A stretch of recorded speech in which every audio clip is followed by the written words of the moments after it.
सुधांशु जी का यह कहना है कि हमने कई जगह टेररिज्म रोका, हमने पाकिस्तान को उसकी भाषा में जवाब दिया। उनका यह भी कहना है कि इकोनॉमिक ग्रोथ आज की तारीख में भारत की सबसे अच्छी है विज़ावी बाकी कंट्रीज। आपका इस पे टेक क्या है? अधकचरा ज्ञान जो होता है ना, वो बड़ा खतरनाक होता है। जैसे आधा सच पूरे झूठ से ज्यादा खतरनाक होता है। ये व्हाट्सएप यूनिवर्सिटी के स्नातक लगते हैं मुझे।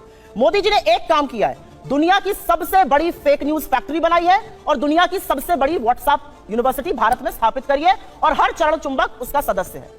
आपको मैं बताती हूं, उन्होंने आतंकवाद पर बात बोली। निकालिए अपने अपने फोन अभी। पिछले 2 हफ्तों में राजौरी में और पुंछ में आतंकवादी हमले में हमारे 5 जवान राजौरी में और 5 पुंछ में शहीद हुए।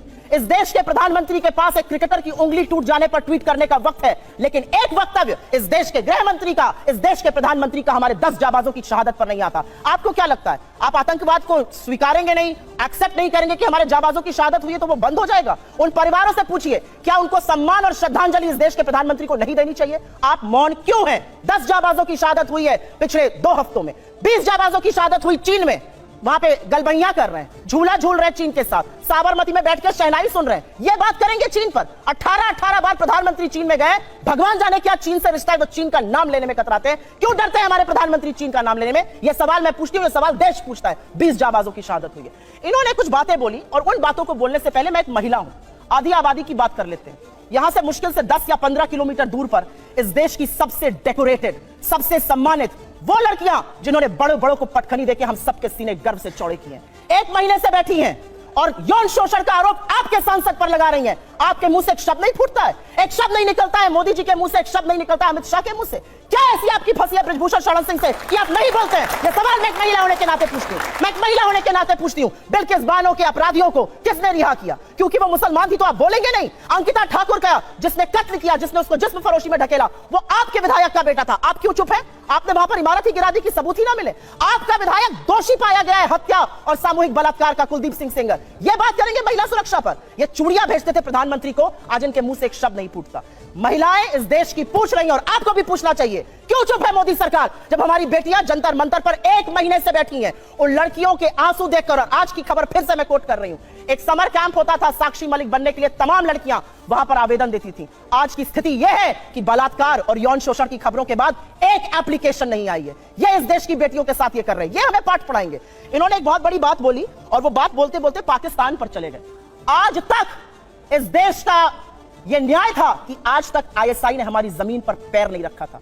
आईएसआई को पठानकोट बुलाकर आप निरीक्षण कराते हैं, लाहौर आप चले जाते हैं लपके हुए, भगवान जाने सिवई खाने या बिरयानी खाने, और सवाल हमसे आप पूछिएगा। आसिया अंद्राबी आपका चेहरा बनती है श्रीनगर में और सरहद पार जाके आतंकवादी गतिविधियों में शामिल है। आप एक दुर्दांत आतंकवादी को, यूसुफ को वहां पर टिकट देते हैं क्योंकि आपको अपनी सत्ता करनी है। ये कैसे लोग हैं? ये किस तरह के लोग हैं? ये जाबाजों की शहादत पर चुप रहेंगे, मणिपुर जलेगा ये चुप रहेंगे, ये प्रचार करते रहेंगे।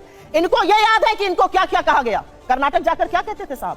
मुझे फलाने ने ये कहा। कर्नाटक ने क्या कहा? कर्नाटक की जनता ने कहा मुद्दे है बेरोजगारी, मुद्दे है महंगाई और मुद्दा है भ्रष्टाचार। अगर उस पर बात होगी तो हम बात करेंगे, नहीं तो विपक्ष में बिठाने का आपको काम करेंगे। साहब हिमाचल गए थे, हार गए, कर्नाटक गए, हार गए, और ये विश्वगुरु बने फिरते हैं। इनकी बातें सुन लीजिए तो भारत शायद 1947 में ही आजाद हुआ के बाद अब 2014 में आजाद हो गया हो। मेरा अपना मानना है कि कुछ बातें जब समझ में नहीं आती उसको नहीं बार बार बोलना चाहिए। मैंने आपको एक बार पहले भी शो पे समझाया है। हम मैन्युफैक्चरिंग कर रहे हैं मोबाइल की, जी नहीं, हम मोबाइल फोन की असेंबली कर रहे हैं। हमारा जो इंपोर्ट का बिल बढ़ा है वो इसलिए बढ़ा है क्योंकि हम उतना पार्ट असेंबल कर रहे हैं, वैल्यू एडिशन नेगेटिव है। हमारा जो कार का एक्सपोर्ट का मार्केट था वो कम हो गया है। सच को स्वीकारिए साहब, तब आप सच का समाधान कर पाइएगा।